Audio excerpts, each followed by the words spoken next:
Welcome to the My Creative Days podcast, where we will talk about all things DIY, home decor, decorating tips, and creating a beautiful home on a budget. I am hoping our time together will spark a creative idea, help you plan your next DIY, or inspire you to finally tackle that project you keep putting off. Grab your favorite cup of motivation and let's chat. Hello, and welcome back to the My Creative Days podcast, where we talk about DIY projects and so much more. I share tips and ideas for you to try in your next projects. And today, I'm going to talk about 10 things to avoid when you're taking on DIY projects. 10 things to avoid. These are things that will make your projects go a lot easier, no matter what the DIY project is. This could be, painting your walls or fixing something in your house, to flipping furniture, to, building a wood box, whatever the DIY project is. A lot of these things I think get looked over, or to be completely honest, this list is a lot of things that Matt and I learned the hard way, or just the longer way over the years. So I just thought if I can save you a little bit of time, a little bit of effort, this list might be helpful to some of you. So number one, tackling projects that are beyond your skill level. So this is one that we actually, in the beginning, when we started DIYing and, when we got our first house too, but really this house that we're living in now, it was all original. We bought it from the original owners who built it. And I mean, when I say all original, it's shag carpeting, wallpaper, all the things, right? Which is one of the things that we loved about it, because we knew a lot of it was cosmetic, pulling up the carpet and then, leaving the hardwood floors underneath, and not, that kind of stuff, paint, that kind of stuff. But we did get to the point where I wanted to add a built-ins and a fireplace and things in the family room. We added a screened-in porch, like a Three Seasons porch.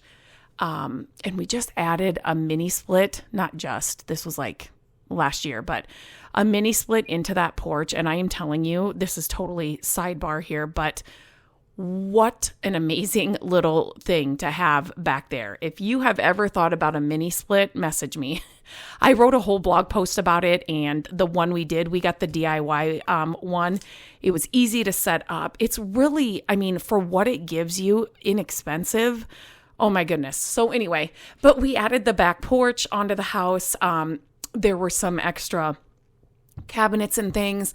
We did take down a wall and added just some things in the kitchen. And so there were a lot of the things that we did initially when we moved into our house over 20 years ago. Now that I say that, that's just so crazy, that we knew we couldn't do on our own. And so we had my dad here, like every step of the way. Now my dad's health he can't do any of that anymore. I'm so grateful that we learned so much from him before his health deteriorated, but we just knew that we couldn't do those things. And so to have somebody, we weren't going to tackle that on our own. Our skill level was not there. We could paint, we could do all that. But other than that, it's really before you tackle any DIY project. Now, there's so many resources out there. I write and share so many DIY projects that are really simple, on my blog and on my YouTube channel. And there are some things that even if you haven't done it before, you can find the resources to help you through them. But beyond that, if it's something a little bit more than that, painting something, or, a little fixing here and there, you just have to know what your skill level is, because you're going to waste, if you get into something that is well beyond your skill level, you're going to pay for somebody to have to redo it or take apart what you did, or depending on what it is. It's, you just need to know your skill level, and don't take on those projects that are beyond your skill level. Okay. Number 2 is not doing enough research. So Even now, like Matt and I, we have flipped homes. We've had a rental property. We have done all the stuff here at our house, the projects that we continuously do that I'm sharing all the time. There will come a time or a project that comes up and it's like, wait a minute, we haven't done it this way, or wait a minute, how do we go about this, or whatever it is. And so we research it. We will look on YouTube. We do have, people, other family members that we can always reach out to too with certain things. But we've just learned over the years to do your research, because it's just going to cost you so much more heartache and money in the end. If you don't gather the information, and maybe you have to read a guide, or read the instructions. If it's something you're like, needing to put together, or you have to get a new tool for it, like read the instructions on how to use the tool. It just helps you understand the materials, the tools, the techniques and stuff that you're going to need to do, to get the project done. And then it's just going to reduce your mistakes and your frustration. Trust me. Another thing, is understanding the time and the effort that's required. Okay, I'm going to be the first to tell you, I'm sure you've heard this before, but DIY projects, no matter what they are, they will take longer than you anticipated. Always, always, always. Matt and I was actually working this past weekend on a couple of little projects in the garage. And one of them was a desk. I was making over this desk, and I just wanted to switch out the hardware. So there were 4 knobs, and I just wanted to put on some wood knobs. And one of the knobs would not come out of the drawer. One of the old knobs would not come off the drawer. It was like, oh my gosh, what a nightmare. I mean, we ended up having to cut the knob out. And it's so funny because Matt and I say this every single time, and we're working on projects all the time. It's the littlest things that will take the longest time, right? That one knob added 25 minutes onto that project, which it shouldn't have. And it's always the simplest, littlest things. And it's like, and my mom had stopped over when that was all going on. And she said the exact same thing. You thought you were just going to change a knob here quick, and then look what you've gotten into. So, it's going to take longer than you think. And so creating a realistic timeline, it's good to, and when I say realistic, I mean, even then you're sometimes having to spend more time, but don't rush it. Just know it's probably going to have to take more time. You're going to probably have to do, plan A may not work out. So B and C may have to show up, but just be patient. Do not rush through it, because you're not going to be happy with the outcome at all. At all. Okay, the next one is not having the right tools and materials. Now, this is one for sure that I can speak to from experience for sure. In the beginning, when we were doing projects, we would go and we would find the cheapest tools, the cheapest paint brushes, the cheapest materials, just to get the job done, right? Without spending a lot of money. Do you know that it actually, in the end, I'm not even kidding, every time cost us more money in the end than if we would have just bought it's not the most expensive, but didn't buy like the bottom of the barrel things, because the tools wouldn't work, the materials wouldn't hold up, the paint brushes would fall apart. I'd have to throw the paint brushes out because you couldn't even clean them. They just didn't, hold up. So,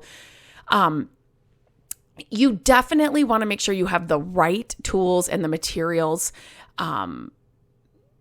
just to make the project go faster. And when you're investing in tools, usually for us, for Matt and I, it was, we had the basics, and then as we, our skills got better, the projects got bigger, then we would get the bigger, the better tools. And that's usually how most people do it. And it just, so you don't have to have like if you're just starting out, you don't have to go out and get the most expensive thing, but the tools and like the paintbrushes and those things that you can reuse, they are an investment, and they are going to pay for themselves over and over and over again, because DIYing, you're saving so much money from having to buy new, and you're getting a better product out of buying new. Furniture, it just comes to mind because it's so hard to find to buy good furniture anymore. And when you can find the old stuff, the way they used to make furniture, and, make it over to fit your style and your home, you're just getting such a better piece. So it's, like I said, the paintbrushes and stuff, just investing in some good ones and the tools will pay for themselves. They will stand the test of time. You will use them over and over again, and you're just going to save so much money. Okay. The next thing is disregarding safety precautions. So I think a lot of people, just are like, whatever, except for when I share something on my Instagram. And sometimes it's like I'm just trying to show a color of something or like a stain or, and then people will say, wear gloves or, so protective gear is very important. We found some masks that we absolutely love. And safety should be a top priority. So you just want to wear, a protective mask, gloves if you need to, depending on what you're doing. Obviously follow instructions. I still get nervous when the power tools come out. Sometimes I'm just like, I always tell Matt, be careful. Matt, he's like, would you? But I just, oh my gosh, because I know one little wrong move and, it can really be. So definitely don't rush through the safety measures. They do make a big difference. You're protecting yourself. And so definitely, you want to wear your protective gear, but you want to make sure that all the protective pieces are on your power tools and like your table saw and your circular saw. There are pieces on those saws and things that are there just for protection. So make sure those are installed right, that you use them. It's just important because it's not going to be worth it to not use them, if you know what I mean. So here's another good one: failing to measure and plan properly. The saying that says, measure 16 times, cut once, or, not measure once, cut 4 times. So you definitely want to make sure that you are measuring right, plan properly. Accurate measurements are crucial, right? Like they are for a successful DIY project, you have to have the measurements right. Always double check them. Always, plan ahead and know kind of the layout on what you're going to do. But within that, be flexible, because you may come to a part in the project where you're like, this is not going to work. What I thought was going to work or what my plan was going to, be, it's not going to work. So you just want, plan ahead, measure a few times, but also be flexible because, it may not go, as you planned. Okay, number 7 is neglecting to prepare your work area. So here's a habit that Matt and I have always gotten into. So no matter where we're working, when we're done, even if we haven't finished the project, but we're done for the day or the afternoon, whatever we're doing, we always pick up the workspace, even though we have to come back to it, right? So let's just say it's a dresser we're fixing and then we're going to make over whatever.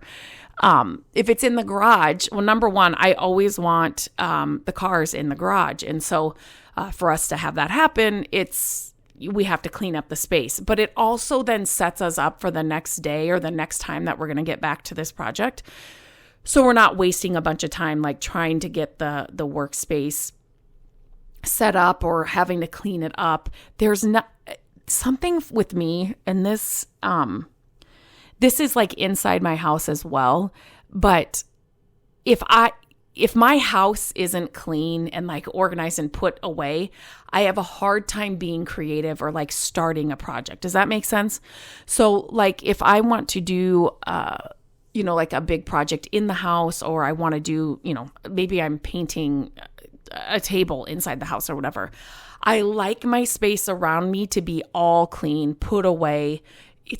I don't know. Is that normal? I don't even know, but it's the same with the work area we have in the garage when we're working in the garage. It just, Matt's even like that. He doesn't like the workbench to be like full of, clutter or the tools we used the day before, or it's just to have a clear space. It just helps the project run a lot smoother too. So if you can get in the habit of every time after you're done, maybe it's just like a small craft or DIY project that you would do on your crafting table. As soon as you're done working on it, pick everything up.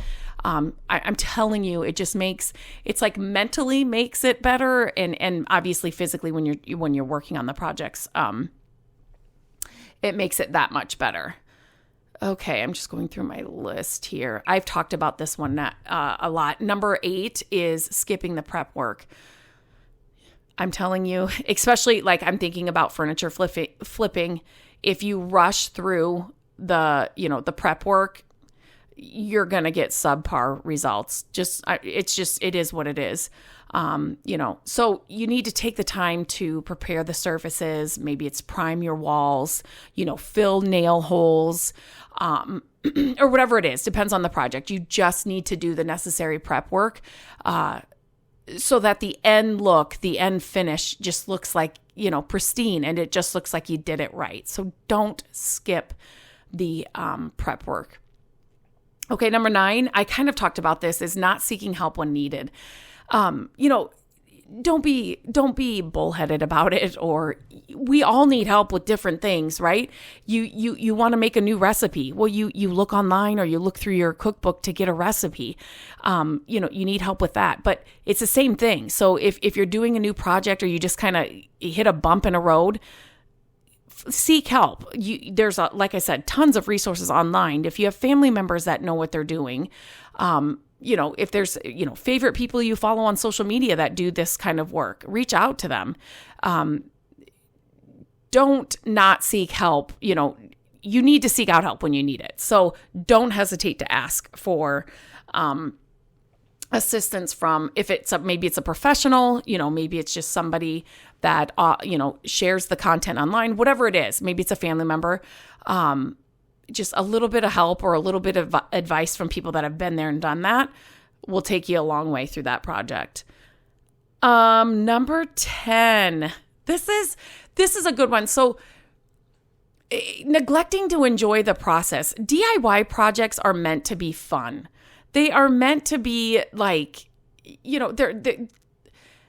they're a learning process. I'll tell you that. Every single one, even somebody that's been doing it for more than 20 years, every single project, like right now, I am working on this huge wardrobe that I found. I got the best deal on it, but somebody painted it. It's really got a horrible finish on it. I guess I'll just say that. And so I've been using a heat gun to remove some of the paint, and then I've been sanding it and all the things. And there's like, even with this project, there are some things that I'm going to have to work through every single project. But here's the thing. As soon as I got that, and Matt's like, you're going to what? Whenever he hears like I'm going to try and strip it or like get the finish off, he knows it can be a process. But I said to him, because it's such a huge piece, like I don't even know if it would stand in our like porch. It's just huge. Anyway, but I said, Matt, I'm in it for the long haul and I'm not going to rush through it. So actually some of these tips that I talked about today, this project is actually, I'm doing some of these things. So when I have an extra hour or I have, I don't feel like I have to get this done in 2 days. Right. And so I'm like, I'm in it for the long haul. When I have time, I'm going to go out and use the heat gun, remove the paint, then I'll do the sanding, So I know it's going to be a long process, but I'm also I'm just excited about it. I'm excited about the transformation. It's such an absolute, the piece is just amazing. I did share it on Instagram, that I just want to see the process through. And I'm just excited about it. It's, I don't find pieces like this all the time. And so I'm just, it's going to be fun. I think it's going to be fulfilling. I say that now. It's been going okay so far, but it's just, I'm embracing the process, and I'm just excited about it. So even the setbacks that you have, they're just, that's part of the process. That's how you learn so much through every project you do. So enjoy the journey. It's such a sense of accomplishment in the end. Even if you had to pull in some reinforcement, you had to hire a professional to like finish the job or whatever. It's a sense of accomplishment once you get it done. So definitely enjoyed the process. Okay, is that 10? I feel like I went through that really fast. That is 10. I hope this was helpful. I want everybody to try a DIY project. I want everybody to get inspired by something they see on my site, my YouTube channel. That's why I do what I do. That I just, even if you just painted a chair or something that you've had, a little end table that you've had or something, I know the more and more people do it and try it, they will be hooked. It's so much fun. You learn so much. Head to my website, mycreativedays.com. I'm My Creative Days on all of the social media, YouTube. I put out new projects and new tips and techniques all the time. So definitely make sure to check those out. I am somebody you can reach out to. Reach out to me on Instagram at My Creative Days. You can always email me, Lindsay at mycreativedays.com as well. I just want to encourage you to try that DIY project. Don't put it off anymore. I think you will really have a lot of fun with it. So until next time, I hope you have a great day and we will chat again very soon. Hello, friends. Thank you so much for listening to the podcast. I'm grateful that you tune in every week and that you share the show with your family and friends. I love having creative chit chats with you, and my hope is that this podcast will inspire you to try a new project, start a DIY that you've been putting off, and decorate your home exactly how you want it. There are a few ways you can help us with the podcast. Follow the podcast so you don't miss an episode. And if you could take a few minutes to leave the podcast a review, that would help us so much. Again, thank you for being here, and I look forward to our chat next week. Bye-bye.